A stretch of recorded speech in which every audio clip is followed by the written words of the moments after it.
Welcome to our show roll camera and talk. আমি সুমন, আমি সবুজ। আজকের স্পেশাল এপিসোডে আমাদের স্পেশাল গেস্ট বোলপুর লোকসভা কেন্দ্রের প্রার্থী শ্রীমতী প্রিয়া সাহা মহাশয়া। ওনার সাথে আমরা আজকে আলোচনা করব পলিটিক্যাল ভিউজ, পার্সোনাল ভিউজ এবং পলিটিক্যাল থটস নিয়ে, এবং আরও আমরা আলোচনা করব তার স্ট্রাগল জার্নি, লাইফ জার্নি নিয়ে।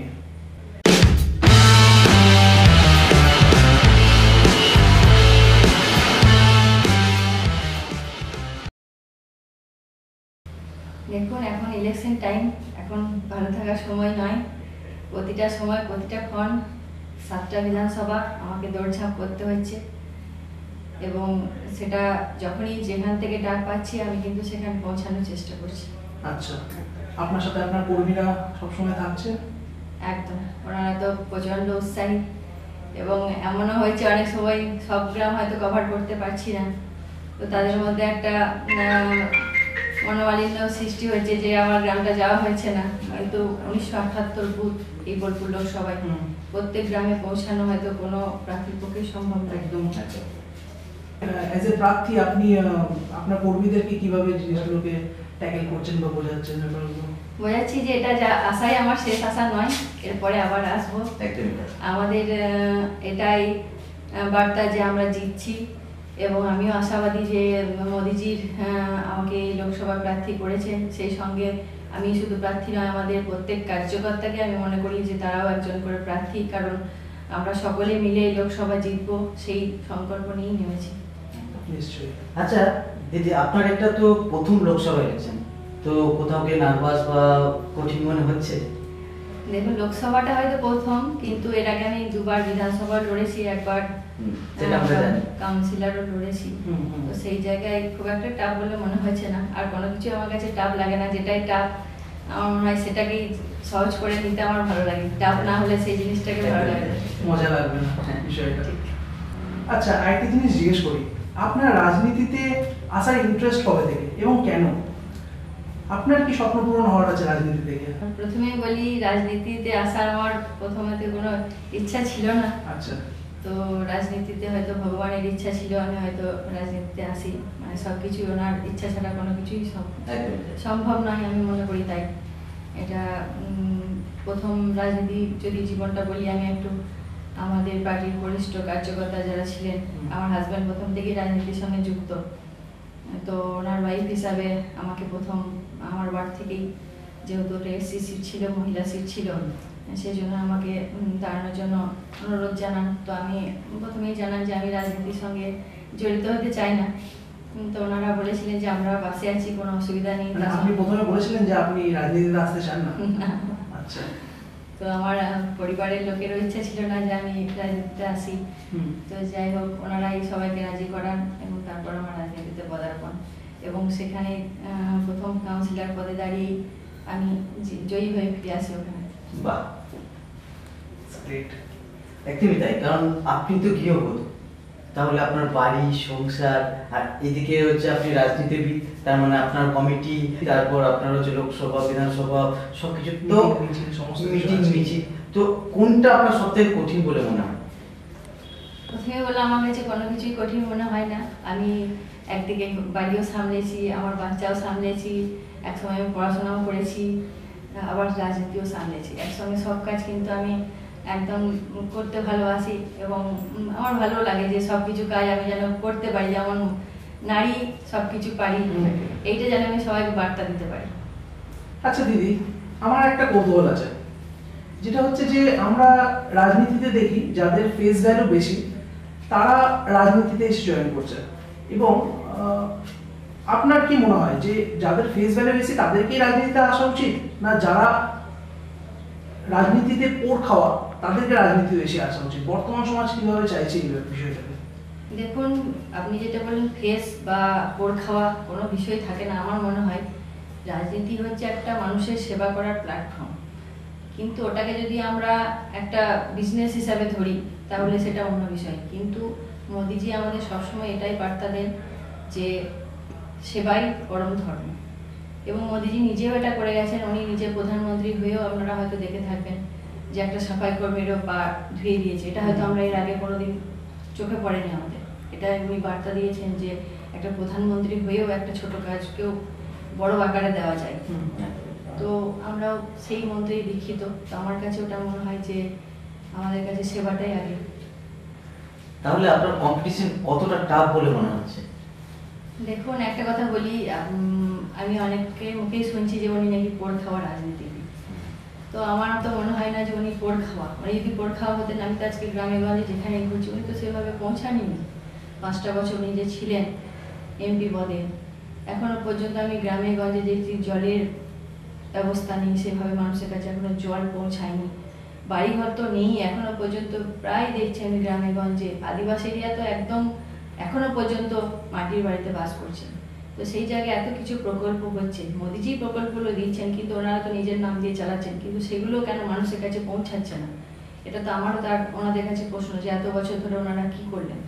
ওনারা নিজেদেরকে পোড় খাওয়া বলেন, কিন্তু পোড় খাওয়া রাজনীতিবোধ বলে আমার মনে হয় না কিছু, যে মানুষের সেবা করাটাই আমাদের আসল কাজ। যেহেতু আমরা রাজনীতি প্ল্যাটফর্মে যখনই আসি, এটাই আমরা ভেবে আসি যে রাজনীতি মানে মানুষের সেবা করা, মানুষের পাশে থাকা, মানুষের সুখে দুঃখের সাথী হওয়া। কিন্তু আমি দেখি না ওনারা তো সবসময় মানুষকে অত্যাচার করে এসছেন, মানুষের পাশে থাকেনি সারা বছর। ওই জন্য ভোটের সময় ওনারা মানুষের উপর অত্যাচার করে কেস খাওয়ায়, মহিলাদের ধর্ষণ, এমন কিছু বাদ নেই যে কি বলবো, সব কিছু ওনারা করে থাকেন।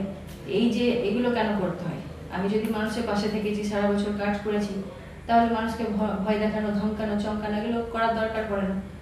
যেমন আমরা আজকে যেভাবে বার্তা দিয়েছি, মোদিজি যেভাবে আমাদের কার্যক্রম করে এগিয়ে নিয়ে যাচ্ছেন, যে একের পর এক প্রকল্প বলুন, এইমস বলুন, রেল বলুন, সব কিছু প্রকল্পে উনি এগিয়ে নিয়ে যাচ্ছেন। আমাদের তো এইভাবে মানুষকে ধমকাতে চমকাতে হয় না। আমরা আজকে গ্রামে যখনই যাচ্ছি, মানুষ 2 হাত ভরে আমাদের আশীর্বাদ করছে, শুধুমাত্র একটা কথাই বলছে, আমরা যেন ভোটটা দিতে পারি।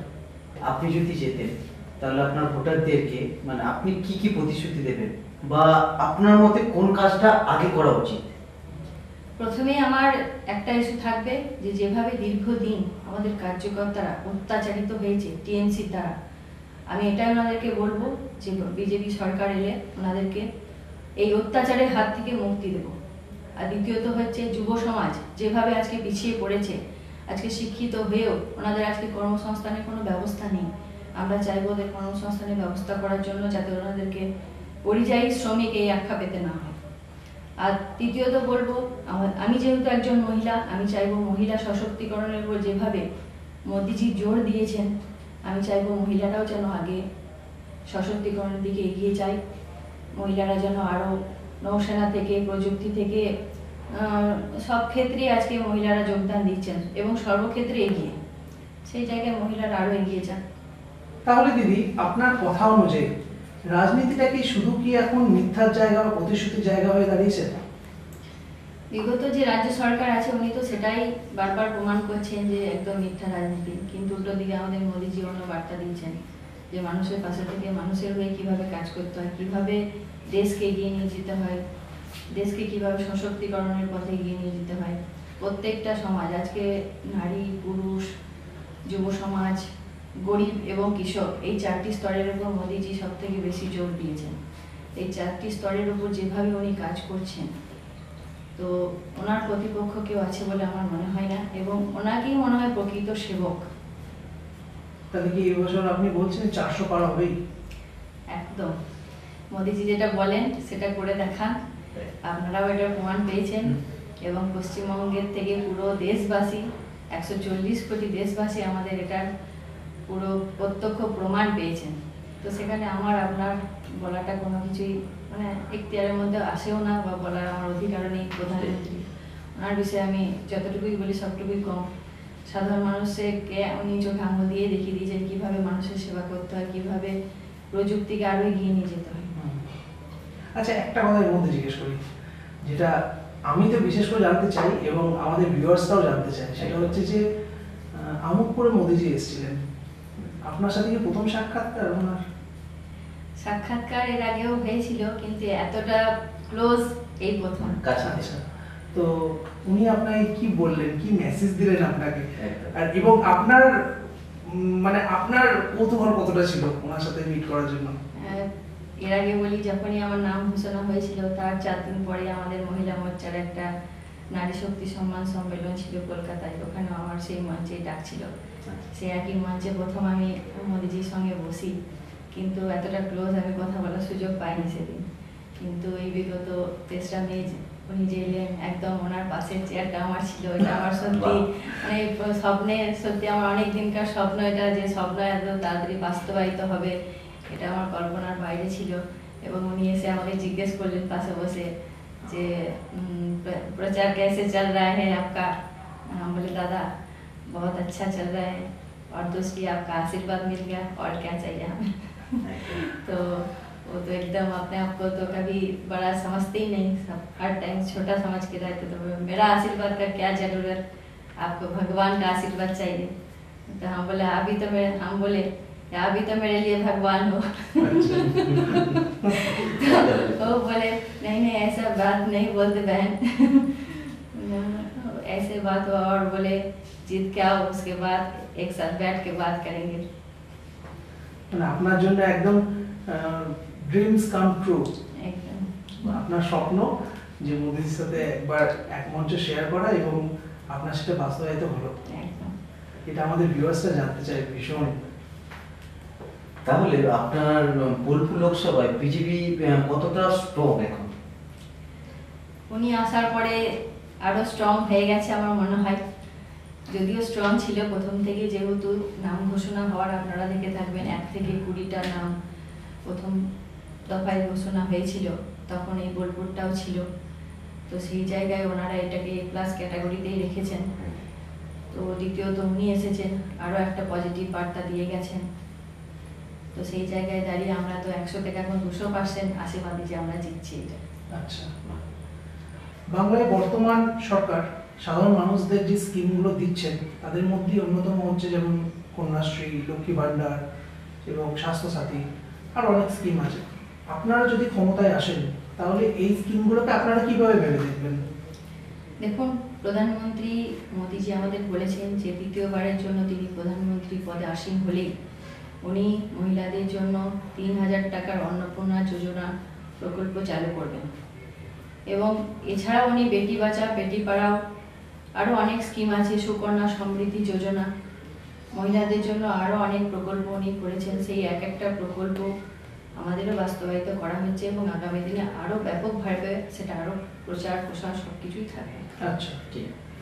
আচ্ছা, আপনি একটু আগে কয়েকটা ঘটনা আপনি তুলে ধরলেন, তো সেই পরিপ্রেক্ষিতেই বলি, তাহলে আপনার মতে মানে পলিটিক্স কেমন হওয়া উচিত?